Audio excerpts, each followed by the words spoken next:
കഴുത്തിനേറ്റ പരിക്ക് ഭേദമാകാത്തതിന് പിന്നാലെ ഫിറ്റ്നസ് പരിശോധനയ്ക്കായി ഇന്ത്യൻ താരം ശുഭ്മൻ ഗിൽ ബംഗളൂരുവിലെ BCCI സെന്റർ ഓഫ് എക്സലൻസിലേക്ക് തിരിച്ചു.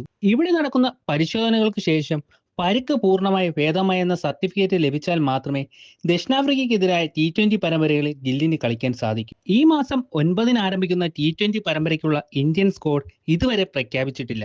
ഗില്ലിന്റെ ഫിറ്റ്നസ് സംബന്ധിച്ച ആശയക്കുഴപ്പമാണ് സ്ക്വാഡ് പ്രഖ്യാപനം വൈകിപ്പിക്കുന്നതിന് പിന്നിലെന്നാണ് വിവരം. ദക്ഷിണാഫ്രിക്കയ്ക്കെതിരായ ടെസ്റ്റ് പരമ്പരയിലെ ആദ്യ മത്സരത്തിൽ ബാറ്റിംഗിനിടെയായിരുന്നു ഗില്ലിന് കഴുത്തിന് പരിക്കേറ്റത്.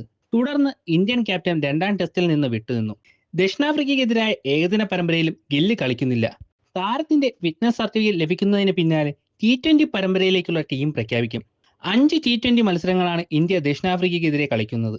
ശുഭ്മാൻ ഗില്ലിന് ഫിറ്റ്നസ് സർട്ടിഫിക്കറ്റ് ലഭിച്ചില്ലെങ്കിൽ സഞ്ജു സാംസണെയോ യശസ്വി ജയ്സ്വാളിനെ ഓപ്പണർ സ്ഥാനത്തേക്ക് പരിഗണിക്കുമെന്നാണ് പുറത്തുവരുന്ന വിവരം. മികച്ച ഫോമിലുള്ള അഭിഷേക് ശർമ്മ ടീമിനോടൊപ്പം തുടരുമ്പോൾ ഒഴിവുവരുന്ന ഒരു സ്ഥാനത്തേക്കാണ് യുവതാരങ്ങളുടെ പോരാട്ടം.